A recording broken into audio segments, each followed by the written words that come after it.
Ciao ballerini, io sono Arianna Bazzini. Provo a rispondere in base alle mie esperienze e alla mia visione del ballo a una domanda molto frequente nel nostro mondo. Se non sono molto flessibile, non ho una buona spaccata o comunque non ho una gamba che mi arriva qua, potrò mai essere un ballerino professionista o comunque un bravo ballerino? Ma prima di iniziare, per chi fosse nuovo sul mio canale, mi presento. Io sono una ballerina professionista, campionessa mondiale di salsa e maestra di ballo di danze caraibiche. Iscriviti al mio canale Arianna Bazzinis Coaching, nel quale tratto temi inerenti al ballo e alla danza sportiva. Se anche tu vuoi ottenere grandi risultati e soddisfazioni e sfruttare al massimo le tue capacità e le tue potenzialità nel ballo. Quindi se sei interessato a questi argomenti, attiva la campanella e non dimenticare di seguirmi su Instagram. Nel nostro mondo la flessibilità è un tasto abbastanza dolente, soprattutto per chi, come me, ha iniziato a ballare abbastanza tardi. Questo perché crescendo è normale che il corpo, senza il giusto allenamento, diventi piano piano sempre più rigido. Allenare la flessibilità da bambini è più facile e la si manterrà più a lungo anche senza un allenamento giornaliero. Iniziare da zero e in età adulta a fare stretching serio è senza dubbio sì utilissimo, ma anche molto più doloroso e i risultati arrivano solo se si ha costanza nel tempo e ci metteranno anche più tempo ad arrivare. Quando ho iniziato il mio percorso nel ballo e anche nelle gare di ballo ero totalmente inconsapevole di questo. Non avevo bisogno di quel tipo di flessibilità, quel tipo di stretching. Facevo 2 molleggi, tac,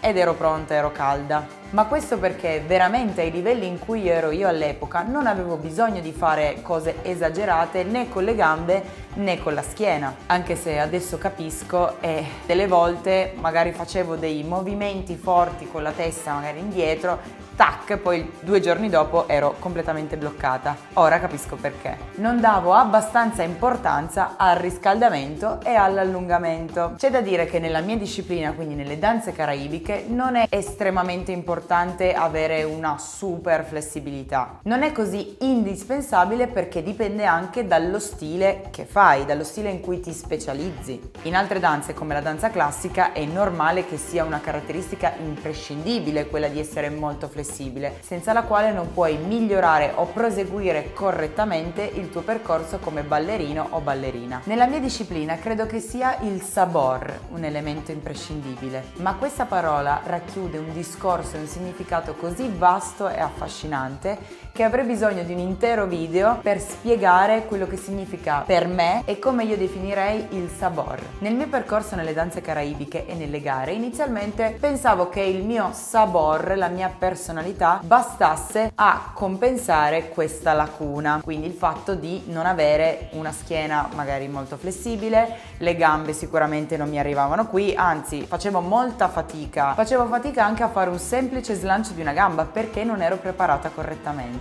E poi pensavo che tanto nelle coreografie che avevo non avevo nessun elemento che esaltasse la qualità della flessibilità e quindi perché occuparmene? Questo era un ragionamento assolutamente sbagliato e me ne sono resa conto tempo dopo e in particolare quando mi sono dovuta mettere alla prova in competizioni veramente serie e con ballerine di altissimo livello. È stato lì che ho visto che forse avevo peccato un po', non di presunzione, però mi ero un po' adagiata sugli allori pensando che il mio sabor, la mia personalità avrebbero compensato quella mia mancanza. Le prime volte in cui mi sono messa a confronto mi sono sentita subito un po' a disagio rispetto alle altre, perché ok, la flessibilità non è tutto, ma a livello spettacolare un po' faceva la differenza. Non è fondamentale, ma una spaccata qui, una gamba là, una gamba su di là. Insomma, se fatte nei punti giusti della musica, arricchivano comunque molto la performance e infatti il pubblico rispondeva con dei forti applausi. Credo anche che sia un po' più facile ottenere un applauso con un elemento spettacolare e invece forse è un po' più difficile ottenerlo con altre qualità, come ad esempio l'attitudine o l'espressività. Quella mazzata mi servì perché dopo aver attentamente osservato le mie concorrenti capii che dovevo anch'io mettermi alla prova e iniziare a provare quegli elementi in cui la flessibilità serviva a realizzare quel determinato esercizio, che però mi causarono non pochi dolori. E infatti arrivarono i primi stiramenti, i primi strappi muscolari e certo, io dal nulla volevo fare queste capriole, queste spaccate, questi salti acrobatici allucinanti senza essere minimamente pronta fisicamente. Dopo questo ennesimo errore, ho preso consapevolezza di questo e ho iniziato a fare degli esercizi di allungamento piano piano, iniziando proprio dalla base, dalla ginnastica dolce delle nonne, veramente. E dopo anche tutte le fisioterapie, giorno dopo giorno iniziavo a vedere i miglioramenti e sono arrivata ad acquisire, grazie ad esercizi costanti,